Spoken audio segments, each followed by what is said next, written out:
Maître Marie-Ange Cochin, pour les esprits creux, résonnent-ils plus fort? Vous avez la parole. Je vous remercie, Madame le Latelier. Vous entendrez encore les résonances de mon cri quand je ne serai plus là. Vous l'entendrez comme un bruit incessant. Il vous hantera comme un murmure inaudible. À chaque instant, à chaque moment, vous m'entendrez lui dire que je l'aime. Et cette différence d'âge criminel dont vous me parlez ne me dérange pas. Bien au contraire, elle me plaît, je la rêve et la désire. J'aime les yeux de mon amour qui brillent et son sourire enveloppant, ses caresses délicates comme ses jeux enfantins. Et mon amour me survivra.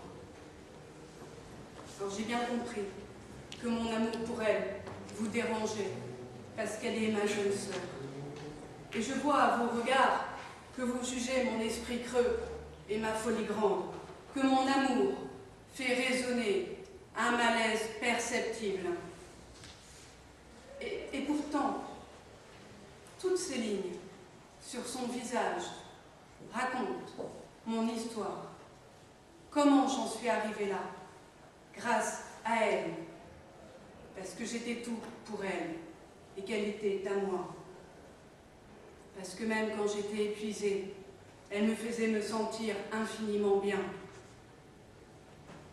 Et ils sont si nombreux à être les témoins de ce sentiment, à être les victimes de l'encadrement sociétal, du mode de pensée et de cette façon d'aimer, découpés et décapités au sabre en Arabie Saoudite, condamnés à 2034 ans de réclusion dans la plus grande démocratie du monde, mendiant un dernier enfant à l'image de Doug. Entendez-vous encore le bruit résonnant des supplications? Sentez-vous toujours la chaleur qui s'échappe de nos cœurs? À vous qui êtes persuadés que les esprits creux des matchs de football résonnent les plus forts, je vous répondrai que mon amour est encore plus puissant, mais surtout que votre définition d'un esprit n'est pas la mienne. Laissez-moi, rien qu'un instant, dans les derniers moments qui me restent, vous exposer les pensées qui hantent l'esprit d'une femme, condamnée par amour. Permettez que je vous demande ce qu'est l'esprit. Dire qu'il est creux, c'est déjà le conditionner. Ce mot, d'Orient à l'Occident, a été employé d'une façon malheureuse. Certaines écoles vous diraient d'observer le mouvement, observez, observez, observez-le. D'autres écoles vous recommanderaient de vous asseoir dans certaines postures, de respirer régulièrement ou de s'exercer à être lucide pour atteindre le parfait esprit. Mais cet esprit dont vous me parlez me hante et me détruit. Je crois que découvrir cet esprit n'est pas tirer une conclusion. Dès l'instant où vous tirez une conclusion quant à la nature de l'intelligence, vous cessez de l'être. Il me faudrait donc apprendre sans conclure. Et vous commencez déjà à voir qu'un esprit intelligent est celui qui ne se contente pas d'explications ou de conclusions toutes faites. Ce n'est pas non plus un esprit qui croit, car la croyance n'est qu'une autre forme de conclusion. Parce que sans être le savoir, mais curieux et observateur, l'intelligent est celui qui n'a pas peur, prêt à braver tous les rouages de l'ordre social établi pour découvrir la vérité. Alors je vous avouerai que je ne sais pas, j'ignore même le sens de cette vérité, mais que m'importe, puisque je doute même de son existence.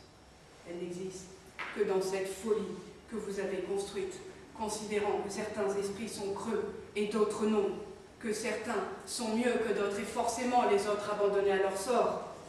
Vous me dites alors que mon amour me rend esclave, parce que j'aurais grimpé au sommet de toute montagne, traversé tout océan et toute route, brisé toutes les règles, pour l'amour de ma sœur. Après avoir défini ce que devait être mon esprit, vous m'imposez donc un raisonnement qui d'ailleurs devrait être plus fort ou plus profond.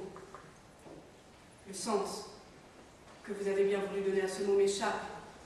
Faudrait-il que l'esprit pense ou qu'il fasse un quelconque bruit? Je crois pourtant à la légitimité de tout esprit, qu'il soit puissant ou faible, car il n'est que perception.